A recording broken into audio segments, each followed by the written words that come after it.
প্ৰতিটো সময়তে চৰ্চাতে থাকে চেলিব্ৰিটি তথা অভিনেত্ৰীসকল। পিছে আজি এনে কেইগৰাকীমান জনপ্ৰিয় অভিনেত্ৰীৰ কথা পাতিম, যিকেইগৰাকী অভিনেত্ৰী বিবাহো হৈ গৈছে। অভিনেত্ৰীসকলৰ স্বামীসকলে কোনে কি কৰে আপোনালোকৰ জানিবলৈ মন যায় নিশ্চয়।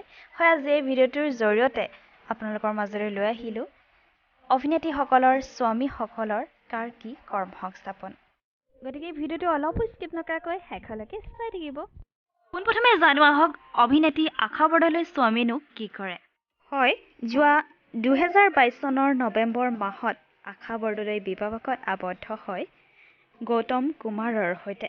আৰু আশা বৰদলৈৰ স্বামীয়ে সমাজ কল্যাণ বিভাগত চাকৰি কৰে।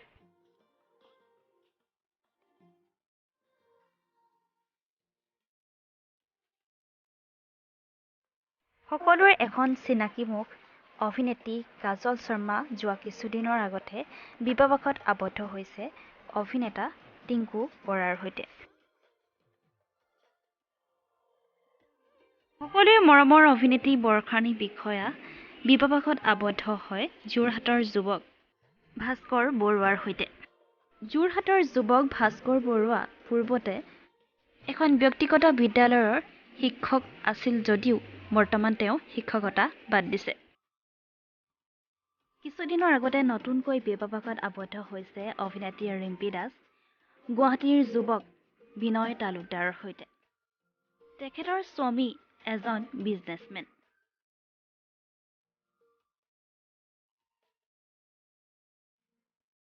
অভিনয়ৰ ৰাণী অভিনেত্ৰী প্ৰস্তুতি পৰাশৰৰ স্বামীৰ বিষয়ে এবাৰ জানো আহক।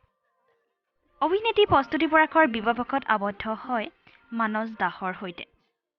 আপোনালোকে বাৰু জানেনে তেওঁলোকৰ এগৰাকী কন্যা সন্তানো আছে।